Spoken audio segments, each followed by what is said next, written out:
Hace unos 450 millones de años, ninguna vida animal ni vegetal habitaba en la superficie de los continentes. La tierra firme no era más que un inmenso desierto. El océano, por el contrario, rebosaba vida. En aquel entonces, nuestros antepasados eran una especie de peces primitivos. Pero muy pronto tendrían que abandonar este medio en el que la vida había aparecido por primera vez. Los movimientos permanentes de la corteza terrestre iban a obligarles. Los continentes derivaban y la placa oceánica se elevaba a sacudidas. Los peces tuvieron que adaptarse.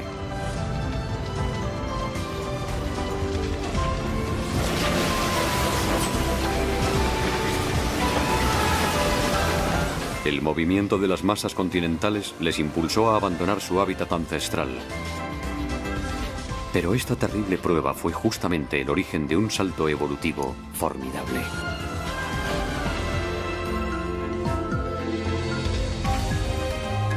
Las plantas habían invadido la Tierra mucho antes que los animales. Ahora les tocaba a ellos descubrir nuevos horizontes. Nuestros ancestros desarrollaron entonces pulmones, luego pies y manos. La conquista de la Tierra podía comenzar.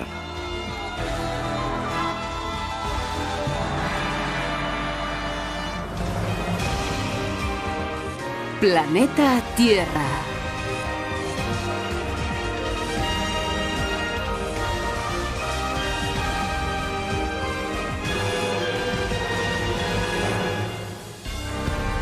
Al asalto de la Tierra.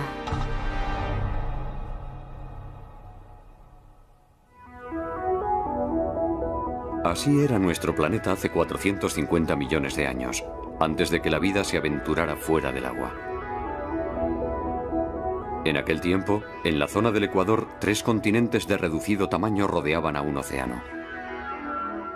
Y fue precisamente aquí donde se preparó el gran desembarco de la vida hacia tierra firme. Este océano recibe el nombre de Iapetus. Sus aguas luminosas y poco profundas eran un auténtico paraíso para la vida.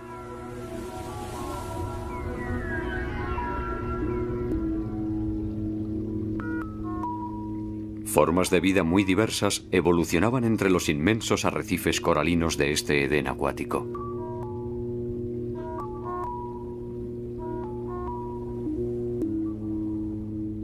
En ese momento de nuestra historia, nuestros ancestros pertenecían a una especie llamada Arandaspis.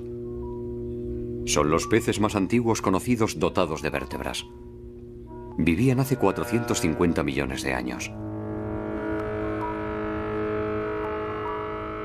Estos torpes nadadores de unos 20 centímetros de largo no poseían aletas.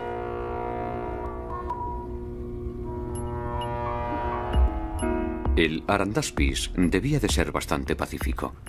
Se alimentaba de microbios que absorbía del fondo.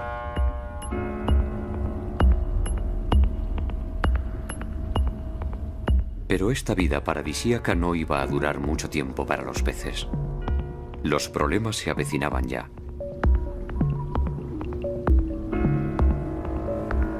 ¿Qué tipo de problemas? Los trilobites, una de las especies más extendidas de este periodo, nos permiten adivinar de qué naturaleza eran. Entonces existía una gran variedad de estos animales. Algunos se arrastraban por el fondo, otros nadaban libremente en el océano. Pero a partir de un determinado momento todos comenzaron a mostrar signos de cambio.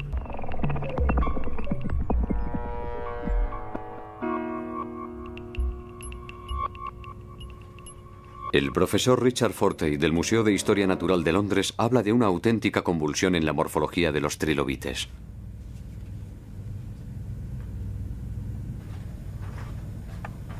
En sus orígenes eran básicamente planos, pero de repente empezaron a desarrollar formas muy diversas.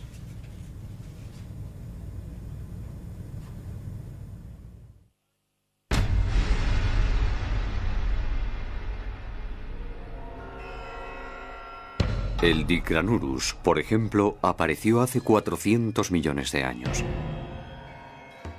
Las espinas que cubren su cuerpo le dan un aspecto extraño. ¿Qué pudo originar un cambio tan profundo en los trilobites?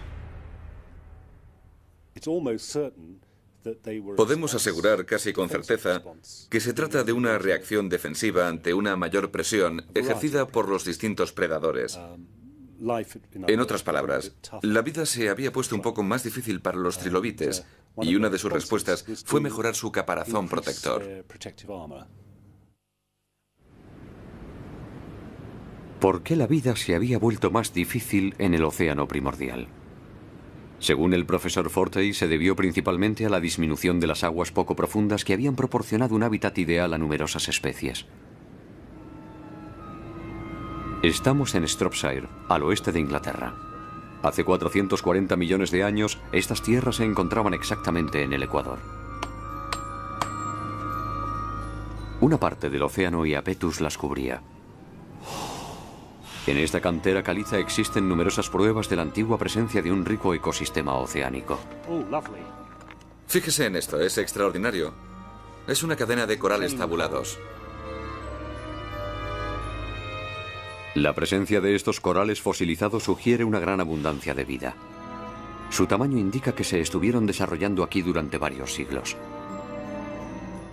Sin embargo, a partir de un momento concreto, este testigo de la riqueza del medio marino desapareció bruscamente. No quedó ni rastro de este mar idílico. Pero esta vez, ni el impacto de un asteroide, ni los avatares de la vida fueron la causa de tal conmoción. El cambio vino del interior del planeta.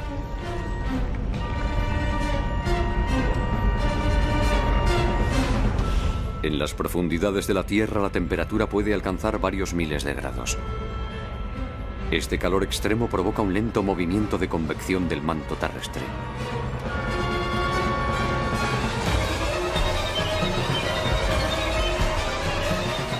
Dicho movimiento empuja a las masas continentales a una deriva sin fin sobre la superficie del planeta.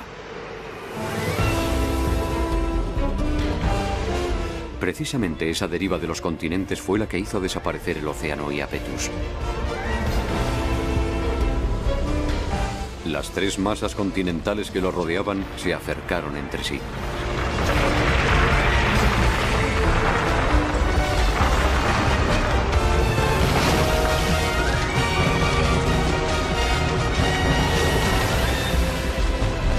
Entonces, tras una serie de cataclismos, la superficie del mar se vio reducida por el avance de los continentes. Como no podían desplazarse, la mayoría de los corales fueron destruidos.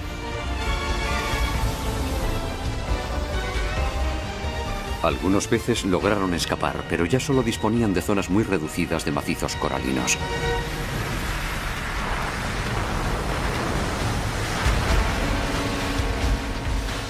Los continentes se desplazan solamente algunos centímetros al año.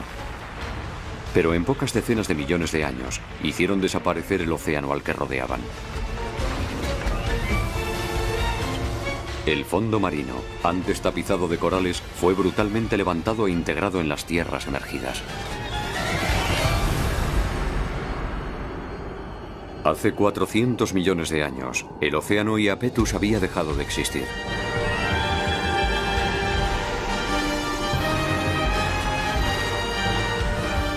Las tres masas continentales se juntaron en un solo continente. Solo su contorno albergaba todavía los mares coralinos que constituían el hábitat privilegiado de trilobites y de peces.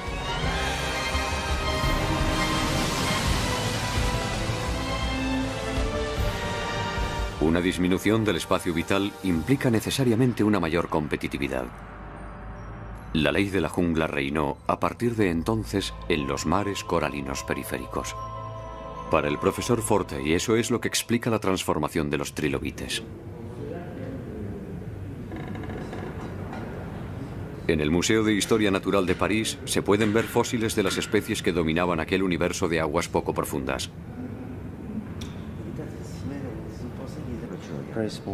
El profesor Daniel Gouget es un experto conocedor de los dueños y señores incontestables de aquel medio.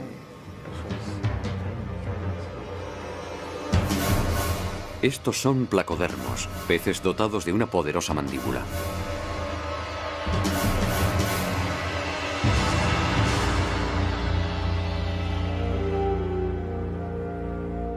El particular esqueleto del placodermo no se encuentra en ningún otro pez. La parte anterior de su cuerpo estaba protegida por verdaderas placas de armadura ósea. Y en la boca, en lugar de dientes, dos huesos planos funcionaban como una cizalla. Provistos de estas armas, los placodermos se adaptaron a todos los ecosistemas de aguas poco profundas hasta convertirse en los amos de los mares.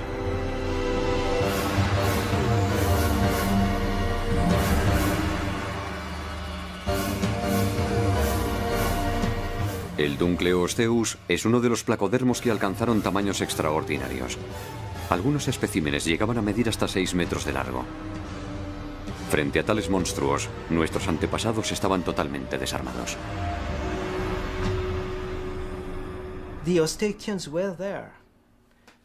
También estaban los osteictios, pero vivían bajo el dominio absoluto de los placodermos, mucho mejor adaptados a toda clase de ecosistemas.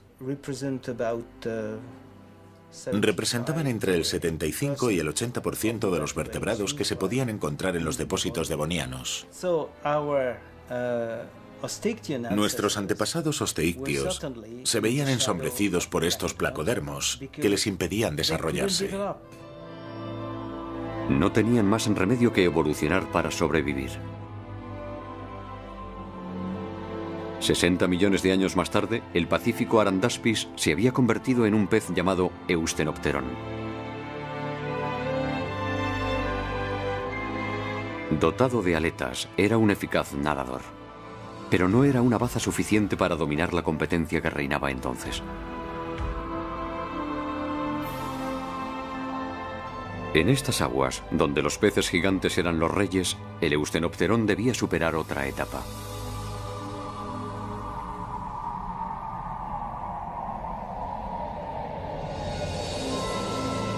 Una etapa tan importante que iba a permitirle abandonar el océano, donde la competencia era tan feroz. Pero ¿hacia qué horizonte se encaminó el Eustenopteron?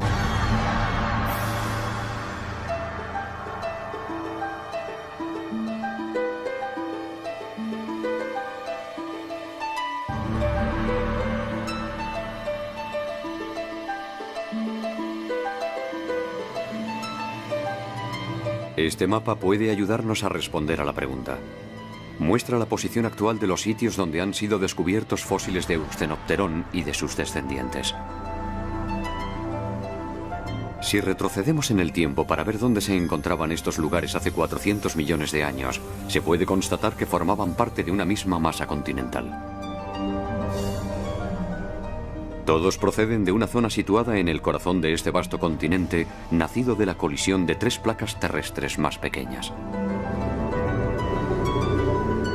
Sin embargo, justo después de esta gigantesca colisión, el continente resultante solo era un inmenso desierto. Es difícil imaginar dónde pudieron instalarse los peces.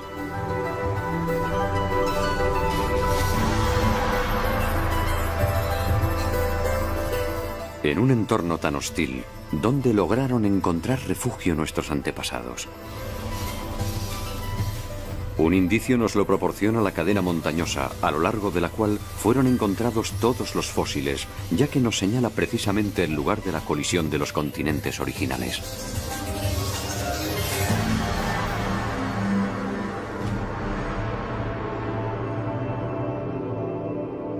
Estamos en Sognefjord, Noruega. Es el más septentrional de todos los lugares que atestiguan la colisión de los dos macizos continentales llamados Báltica y Laurentia. Los espectaculares paisajes de este fiordo están, en parte, formados por estratos muy antiguos que revelan la violencia extraordinaria del choque continental.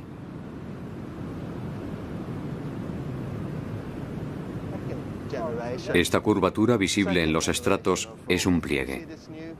Nos muestra cómo se comporta la superficie de la Tierra cuando chocan dos continentes. Las rocas más sólidas se doblan como un malvavisco bajo la enorme presión ejercida durante largos periodos de tiempo.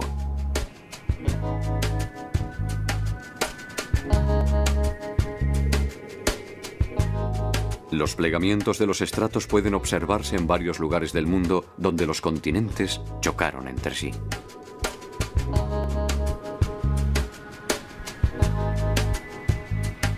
Es el caso de Monreith Bay, en Escocia. Hace 430 millones de años, este lugar formaba parte del océano Iapetus.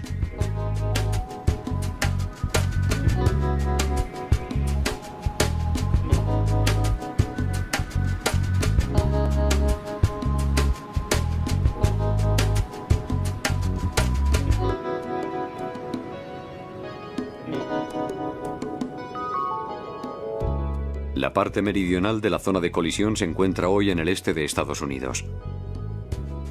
Estamos en Monadnock Mountain, en New Hampshire, uno de los picos más escalados del hemisferio norte.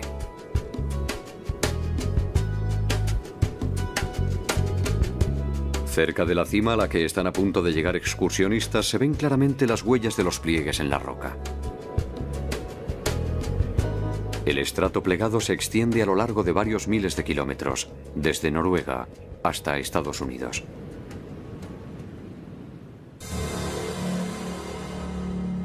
La fuerza colosal que provocó estos pliegues modificó igualmente el medio ambiente terrestre.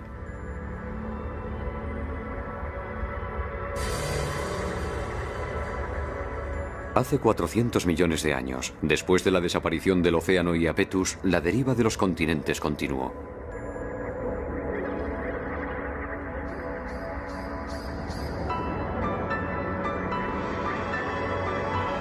En cada punto de contacto, la Tierra, empujada por uno y otro lado, se fue elevando progresivamente.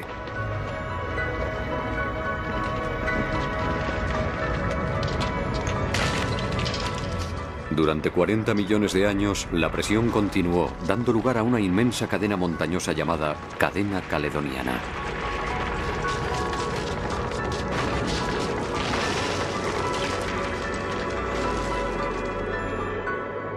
Los científicos creen que era tan alta como el Himalaya actual, con numerosos picos por encima de los 8.000 metros.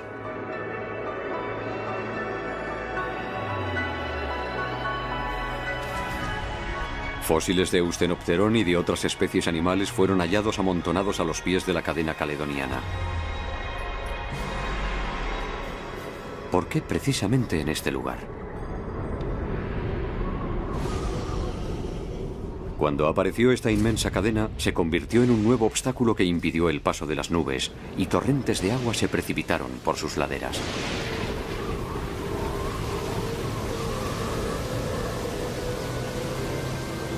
El agua, al horadar la ladera, formó ríos.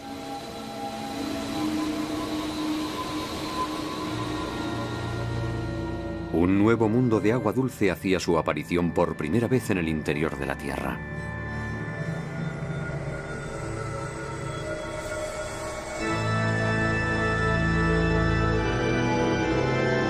Para los peces, que luchaban por su supervivencia en las aguas poco profundas que bordeaban el continente, estos grandes cursos de agua dulce que desembocaban en el mar eran un refugio inesperado.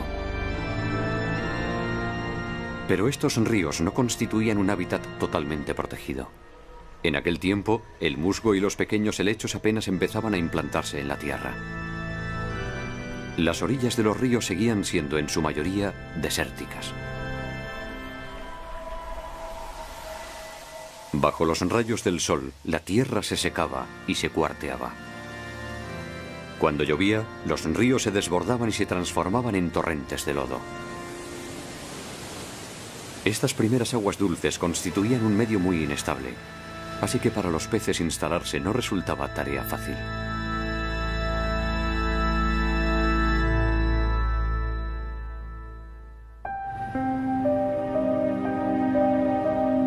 Lo que convirtió este entorno hostil en un medio más acogedor fue la vida misma. En Estados Unidos, en Pensilvania, un estrato geológico rojo sigue a lo largo de esta carretera.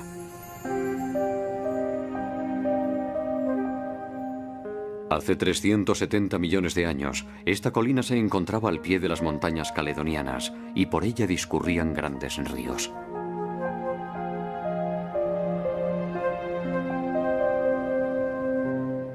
En estas capas se han encontrado fósiles. pertenecen a una especie que contribuyó a la migración de los peces hacia el agua dulce.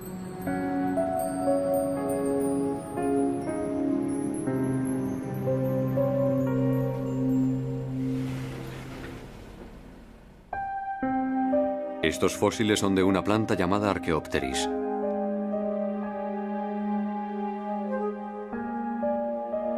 Se trata del árbol más antiguo descubierto en la Tierra hasta la fecha.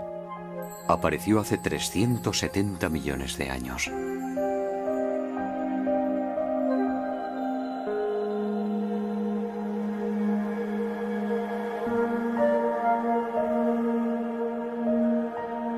El Archaeopteris se parecía a una conífera.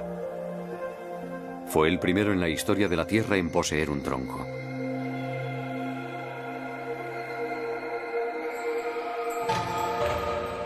Sus raíces se desarrollaban en profundidad sobre un largo perímetro y lo anclaban sólidamente a la tierra. Su tronco se ensanchaba cada año y se cree que podía alcanzar hasta 20 metros de altura.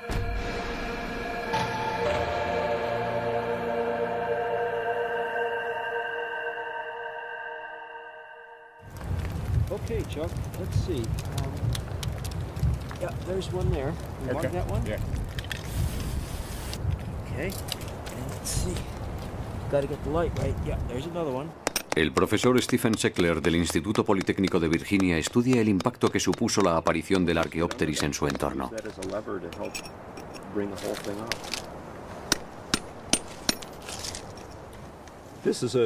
Es una hermosa cepa de Archaeopteris, muy representativa de los árboles de aquella época. Debe de tener unos 25 centímetros de diámetro.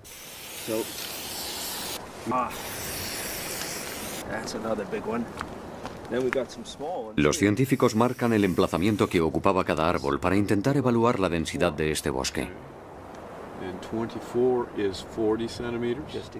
El Archaeopteris no encontraba en la Tierra ninguna otra planta de gran tamaño y colonizó rápidamente todas las orillas de los ríos.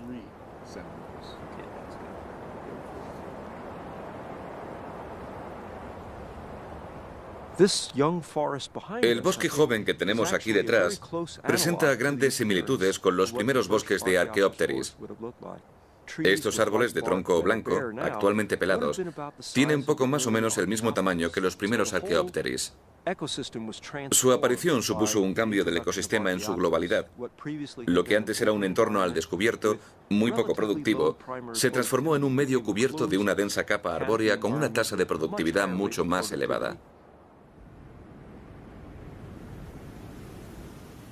Antes de la aparición del Archaeopteris, el interior de los continentes era un entorno hostil para los animales. Pero a partir de entonces, las tierras áridas se cubrieron con los primeros bosques de la Tierra.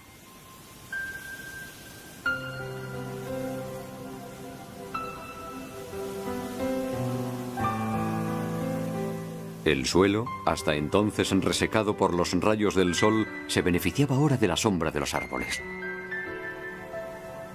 En los bosques se formaban lagos y pantanos, creando en el interior de los continentes cada vez más zonas habitables para la fauna acuática. Ese momento preciso fue el elegido por nuestro antepasado, el Eustenopterón, para salir del océano e instalarse en este nuevo mundo de agua dulce.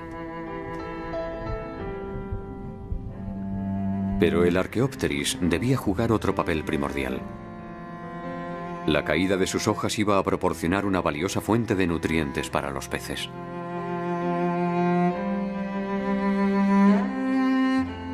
Las hojas del Archaeopteris, descompuestas por las bacterias, pasaron así a alimentar a la fauna acuática.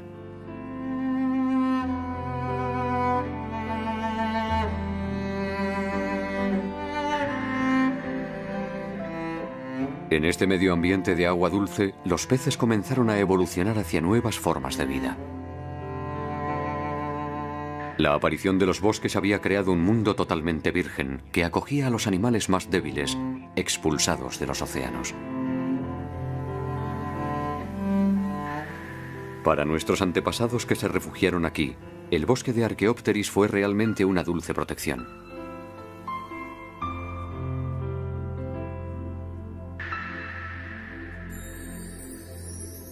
Pero su nacimiento no solo había creado las condiciones para dar un nuevo salto evolutivo, también trajo consigo su ración de catástrofes. ¿A qué nuevos problemas se enfrentó la vida en estos pantanos recién creados? En Sudamérica se encuentra la respuesta a esta pregunta.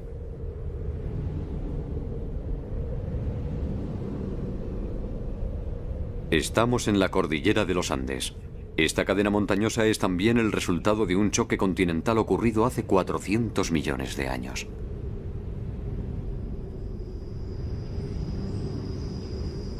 Al pie de estas montañas existe igualmente un mundo de vastos bosques y de fértiles cursos de agua. Es la Amazonia.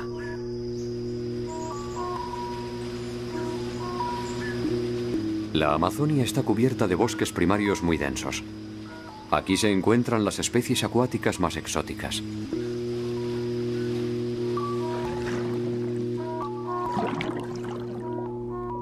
La armadura de este pleco recuerda sin duda a la de algunos peces prehistóricos. Y el majestuoso arowana presenta unas características únicas. La Amazonia es un verdadero santuario para las especies de agua dulce.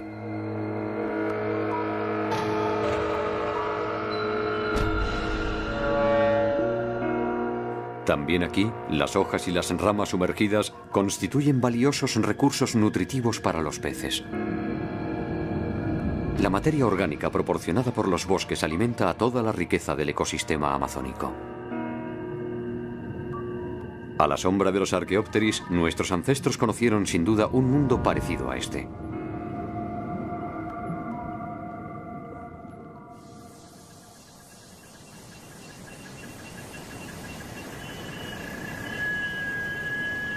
Pero en la Amazonia, el mes de junio señala el principio de la estación más difícil para los peces. La estación seca se acerca y las lluvias son muy escasas. A lo largo de esta estación, el nivel del Amazonas desciende 18 metros. Cuando las aguas se retiran, solo dejan tras de sí algunos charcos dispersos. Y la estación seca dura 4 meses.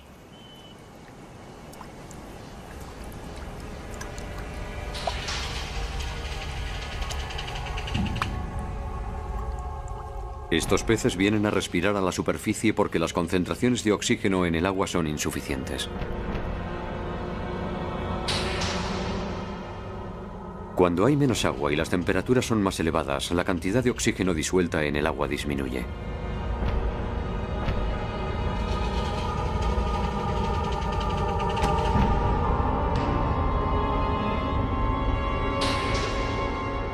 Hace 370 millones de años, este fenómeno de estaciones secas afectaba igualmente a los santuarios de agua dulce. Al contrario que en los vastos océanos, el medio ambiente de los ríos y los lagos era bastante precario y regularmente el agua escaseaba de forma dramática.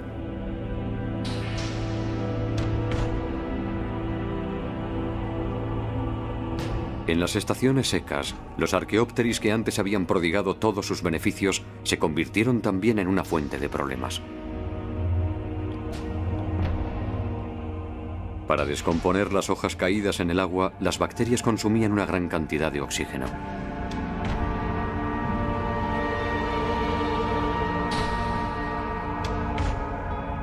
El gran desafío al que se enfrentaba la vida en este entorno de agua dulce era, pues, la rarefacción del oxígeno.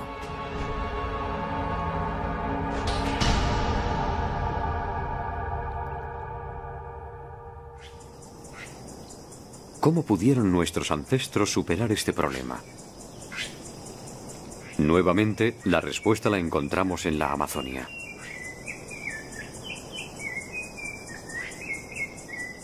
Aquí vive una especie capaz de acostumbrarse a las estaciones secas más terribles.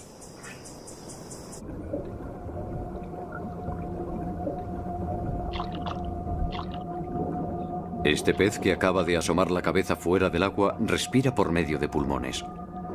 Es un dipneo. Este tipo de pez no se preocupa por el nivel de oxígeno del agua, pero si no sube a la superficie para respirar en el exterior, se ahoga.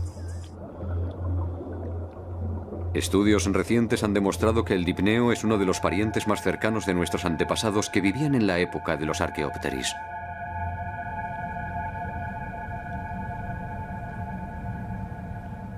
El profesor Per Alberg es un especialista del Eustenopteron. Cree que también él debía estar provisto de pulmones.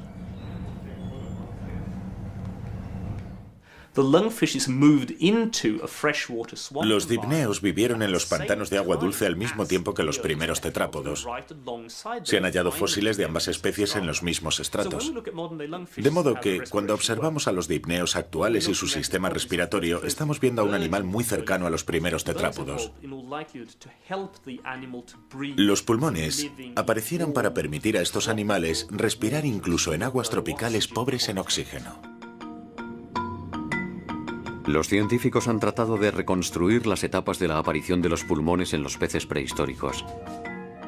En un primer momento, la parte superior del esófago se infló, transformándose en un esbozo de pulmón.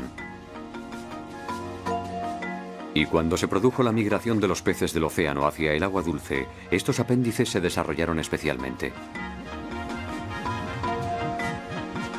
El interior de estos nuevos órganos estaba relleno de vasos sanguíneos para permitirles absorber más oxígeno. De modo que fue precisamente la exposición a los violentos cambios del hábitat de agua dulce y la variación en la concentración en oxígeno lo que obligó a los peces a desarrollar órganos respiratorios como los pulmones. Esta adaptación iba a facilitar el siguiente salto evolutivo. A partir de ahora, la vida podía abandonar su cuna oceánica para extenderse prácticamente por todos los hábitats, tanto en la tierra como en el aire.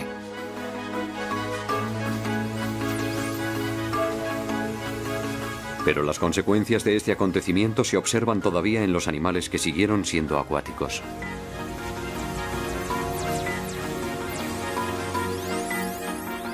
La mayoría de los peces que existen actualmente son, en realidad, descendientes de los primeros dipneos que se establecieron en agua dulce. Sus vejigas natatorias no son sino una evolución de los pulmones primitivos.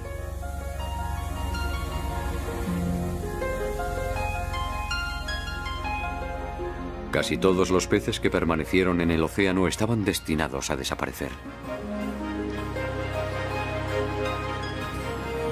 El vacío dejado por esta desaparición fue enseguida ocupado por aquellos que habían escapado hacia el agua dulce y habían adquirido pulmones. Regresaron al océano, donde los problemas de rarefacción de oxígeno no existían. Sus pulmones cambiaron de función para convertirse en vejigas natatorias. Esta nueva ventaja les permitió un desplazamiento más rápido sin desgaste suplementario de energía.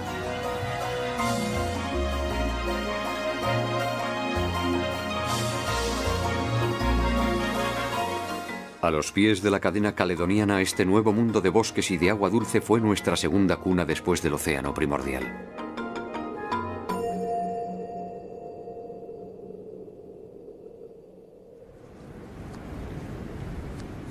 Nuestros ancestros estaban ahora equipados de pulmones y se habían adaptado a este nuevo medio. Para acceder a tierra firme solo les quedaba desarrollar miembros.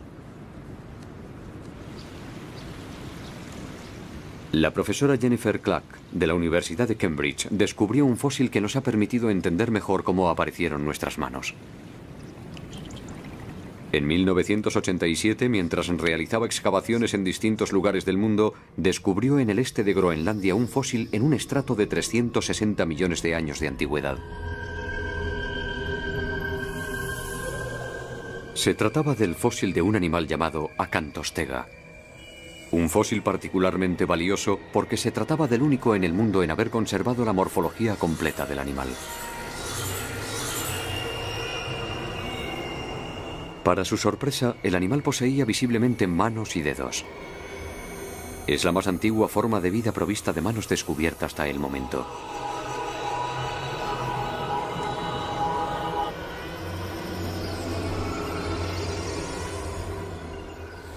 La profesora Clark realizó dibujos detallados de la Acantostega.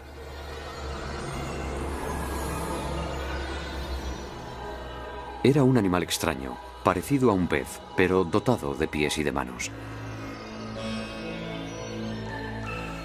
Medía aproximadamente 1 metro de largo. Su cola se parecía a la aleta caudal de los peces, pero su cráneo era más sólido que el de un pez y su cuello era, sin duda, articulado.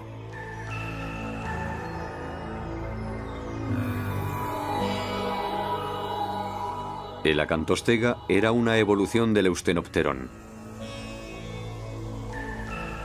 Sus aletas pectorales se transformaron en patas anteriores y las aletas ventrales en patas posteriores.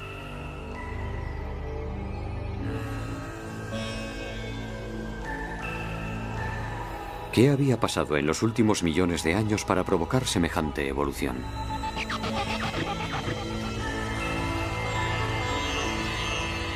Los dedos de la acantostega planteaban, además, otro problema. Cada miembro anterior constaba de 8 dedos. Sin embargo, desde hacía mucho tiempo se pensaba que desde los primeros estadios de la evolución, las manos solo constaban de 5 dedos.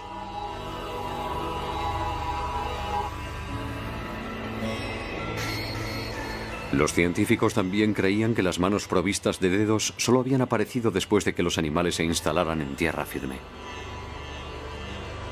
El hallazgo de una criatura acuática con 8 dedos conmocionó al mundo científico. Se trataba de un descubrimiento revolucionario que obligaba a replantearse la aparición de la mano. Fue algo extraordinario, ya que hasta entonces se creía que los dedos habían sido siempre 5, que no podía haber más. Como es lógico, aquello hizo a todo el mundo recapacitar sobre el origen de los miembros. Cambió radicalmente la forma de plantearse su aparición y su desarrollo. Al principio, la doctora Clark pensó que las manos y los pies habían aparecido para facilitar el desplazamiento terrestre. Pero el análisis del esqueleto descartó esa posibilidad.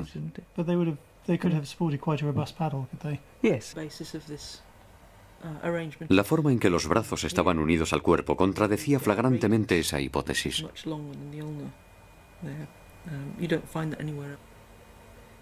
Los brazos de la acantostega salen del cuerpo en horizontal. Al estar sujetos a una mayor gravedad en tierra, esta posición no permitía al animal soportar su peso.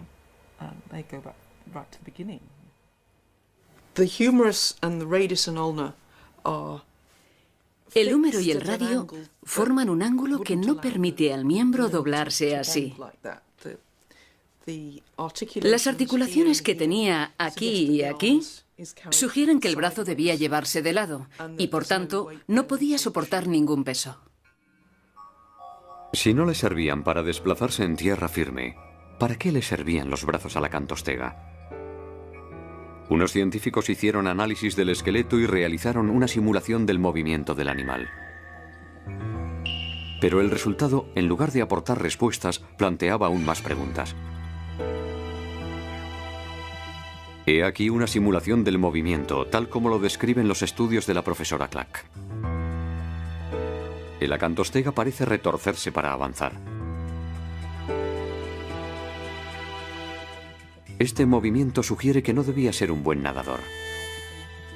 Para nadar eficazmente, es preferible carecer de miembros para limitar la fricción del agua.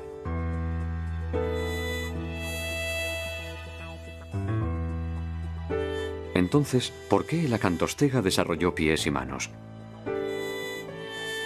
Un enigma muy complicado de resolver.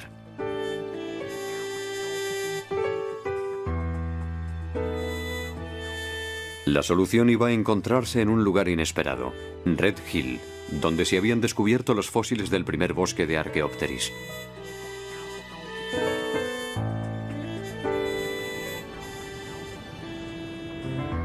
En esta zona se han encontrado muchos fósiles de peces. Estos peces fueron los primeros en dar el gran salto evolutivo que les dotó de pulmones.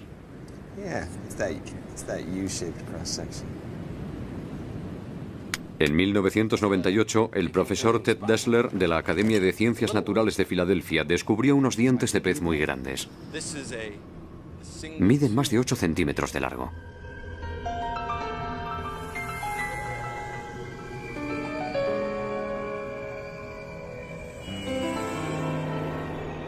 El animal al que pertenecían fue reconstruido a partir de otros elementos fosilizados hallados cerca de los dientes. Se trataba de un enorme pez de 5 metros de largo, totalmente cubierto de escamas rígidas.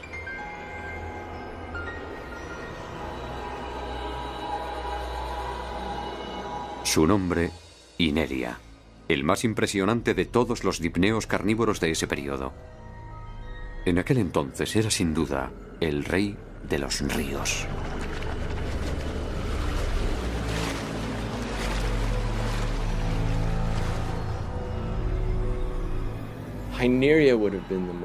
El Ineria era indudablemente el más feroz de los peces que vivían en el ecosistema de Red Hill. La forma del cuerpo demuestra claramente que era un animal capaz de nadar velozmente, de lanzarse muy rápido, perseguir a su presa y de sujetarla entre sus enormes dientes. Los primeros animales dotados de miembros no parecían estar equipados para escapar a tanta velocidad y voracidad. Nuestros ancestros no debían ser enemigo frente al Ineria. En aquella época, el hábitat de los ríos, que había sido durante un tiempo refugio seguro frente al océano, se convirtió en un entorno mucho más competitivo, donde cada uno debía nuevamente luchar por su supervivencia.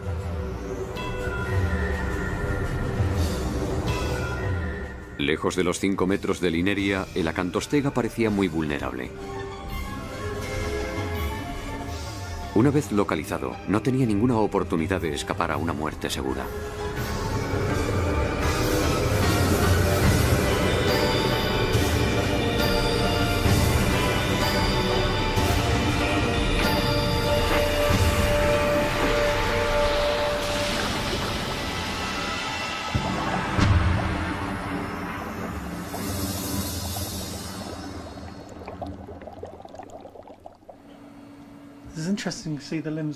¿Cómo pudo entonces sobrevivir un ancestro tan débil?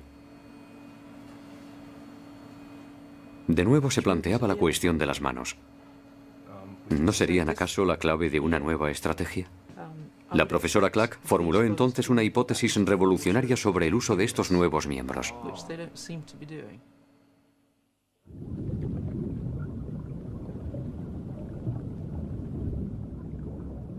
Este pequeño pez que podemos observar en la actualidad fue el que la puso sobre la pista.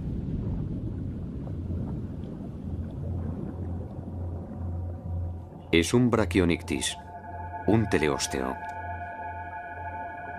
Vive en los fondos marinos, mide unos 10 centímetros y domina el movimiento de sus aletas tan bien como si se tratase de pies o de manos. Las utiliza para desplazarse lentamente por el fondo o para agarrarse a las rocas y acechar a sus presas.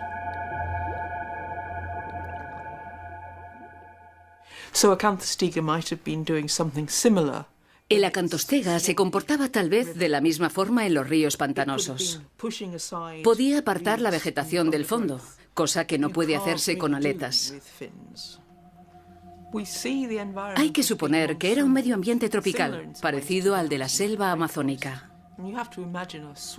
Por lo tanto, era un entorno pantanoso, lleno de vegetación submarina y de hojas caídas de los árboles que bordeaban las orillas. Casualmente, los primeros árboles aparecidos en la Tierra, los Archaeopteris, tenían otra característica que iba a resultar muy útil a los seres vivos. Cuando sus hojas caían, lo hacían con su rama.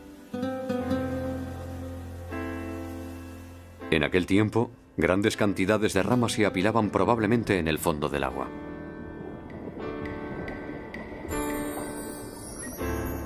En opinión de la profesora Clack, quizás en estas aguas profundas, entre la maraña de ramas, es donde el acantostega decidió establecerse.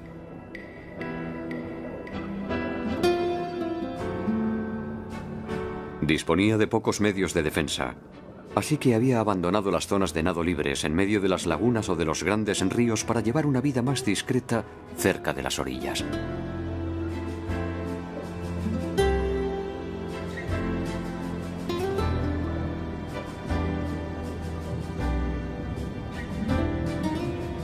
Y para esconderse entre las ramas caídas, sus manos eran, con certeza, muy prácticas. Le permitían abrirse paso entre la maraña de ramas, donde se alimentaba de pequeños peces.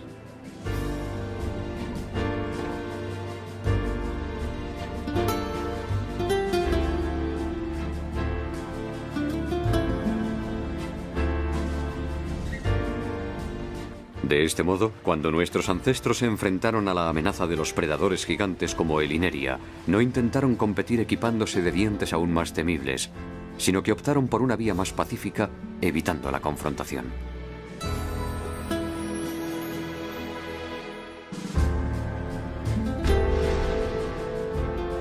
Esta opción iba a permitirles dar un increíble salto hacia adelante en la evolución. Gracias a las manos que le permitían abrirse paso entre los ramajes, el acantostega pudo vivir en las aguas poco profundas de los ríos al abrigo de los peces más grandes.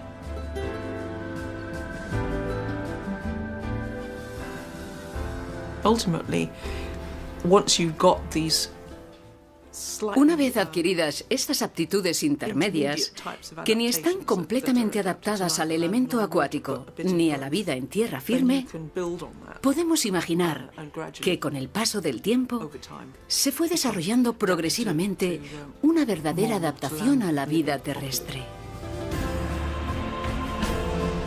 El acantostega era en realidad una especie débil que se encontró en un medio muy hostil. Permaneciendo en el agua, ciertamente no hubiese tenido descendencia.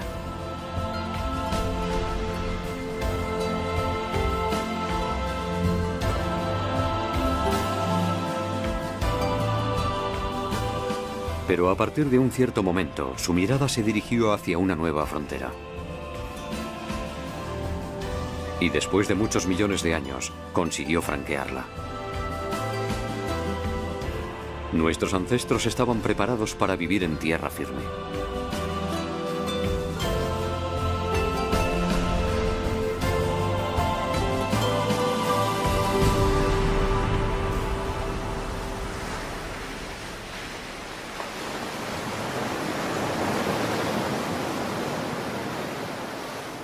La isla de Valencia está situada en la costa oeste de Irlanda, pero antaño era uno de los pantanos que se extendían al pie de las montañas caledonianas.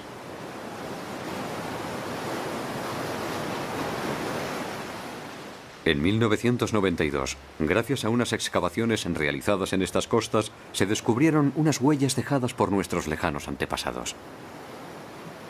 260 en total. Evocan claramente el paso de un animal que se apoyaba alternativamente sobre el pie derecho y luego sobre el izquierdo.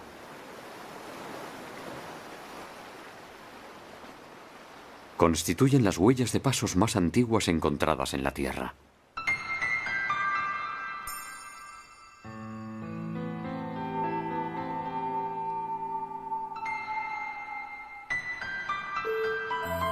Se cree que el primer animal que recorrió esta tierra apareció hace 360 millones de años.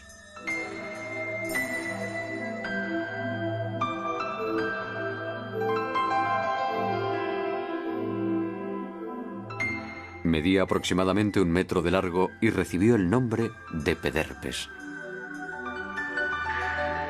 Era uno de los descendientes de la acantostega.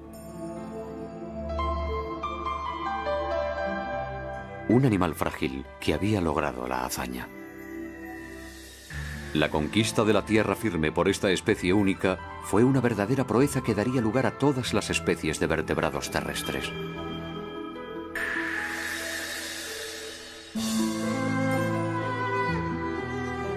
Gracias a la deriva de la tierra firme, la vida se vio impulsada a explorar su superficie. Y sobre esa tierra en movimiento fue donde se desarrolló el proceso evolutivo que condujo hasta nosotros. En tierra firme, la evolución conoció una aceleración espectacular. La superficie de los continentes contenía entornos mucho más variados que el fondo de los océanos. El horizonte evolutivo se amplió y apareció una gran abundancia de especies.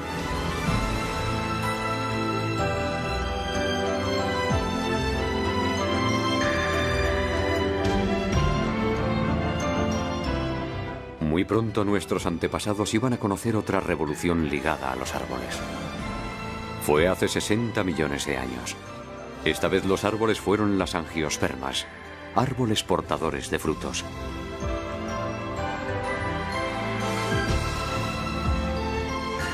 Hasta entonces, los mamíferos solo podían subir a los árboles sirviéndose de sus garras.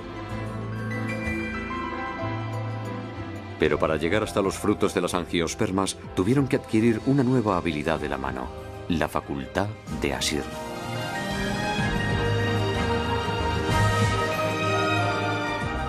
Cuando el pulgar cambió de posición para permitir a la mano coger cosas, la era de los primates, nuestra familia, comenzó. Al dejar los bosques, los hombres desarrollarían aún más la habilidad de la mano para crear todo tipo de cosas. Las manos iban incluso a adquirir la posibilidad de expresar sentimientos y emociones.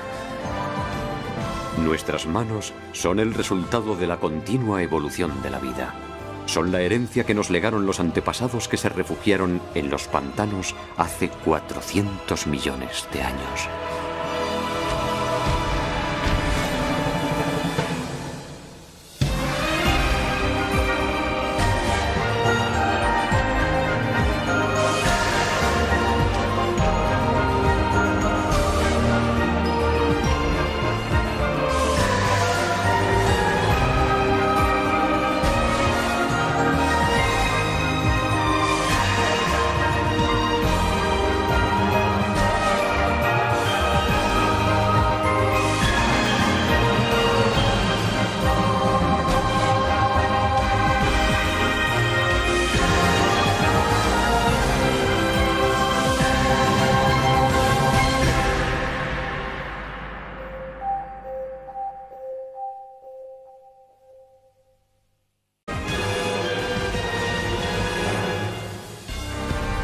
Al asalto de la Tierra.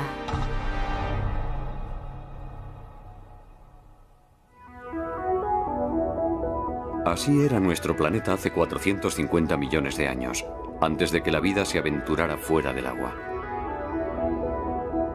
En aquel tiempo, en la zona del Ecuador, 3 continentes de reducido tamaño rodeaban a un océano. Y fue precisamente aquí donde se preparó el gran desembarco de la vida hacia tierra firme. Este océano recibe el nombre de Iapetus. Sus aguas luminosas y poco profundas eran un auténtico paraíso para la vida.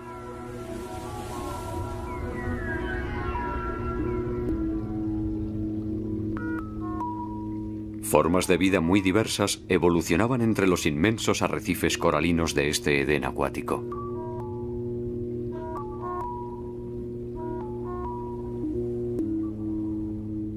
En ese momento de nuestra historia, nuestros ancestros pertenecían a una especie llamada Arandaspis. Son los peces más antiguos conocidos dotados de vértebras. Vivían hace 450 millones de años. Estos torpes nadadores de unos 20 centímetros de largo no poseían aletas.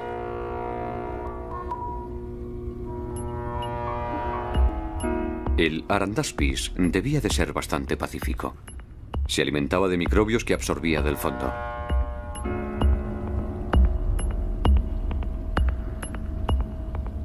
Pero esta vida paradisíaca no iba a durar mucho tiempo para los peces. Los problemas se avecinaban ya.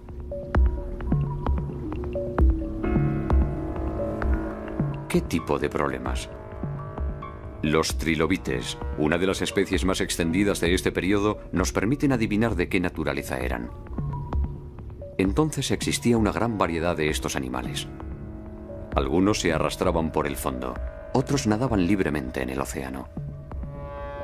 Pero a partir de un determinado momento todos comenzaron a mostrar signos de cambio.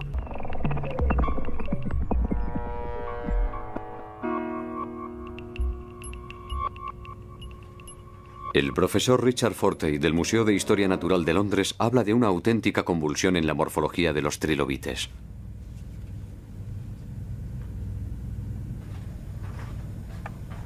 En sus orígenes eran básicamente planos, pero de repente empezaron a desarrollar formas muy diversas.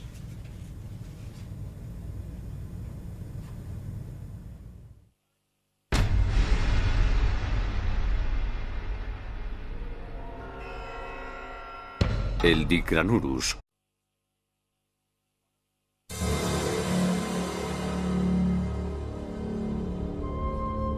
Hace unos 450 millones de años, ninguna vida animal ni vegetal habitaba en la superficie de los continentes. La tierra firme no era más que un inmenso desierto. El océano, por el contrario, rebosaba vida. En aquel entonces, nuestros antepasados eran una especie de peces primitivos. Pero muy pronto tendrían que abandonar este medio en el que la vida había aparecido por primera vez. Los movimientos permanentes de la corteza terrestre iban a obligarles. Los continentes derivaban y la placa oceánica se elevaba a sacudidas. Los peces tuvieron que adaptarse.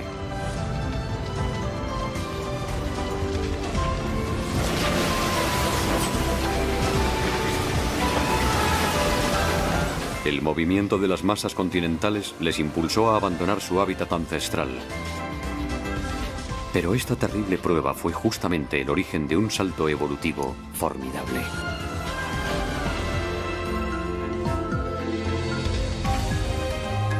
Las plantas habían invadido la Tierra mucho antes que los animales. Ahora les tocaba a ellos descubrir nuevos horizontes. Nuestros ancestros desarrollaron entonces pulmones, luego pies y manos. La conquista de la Tierra podía comenzar.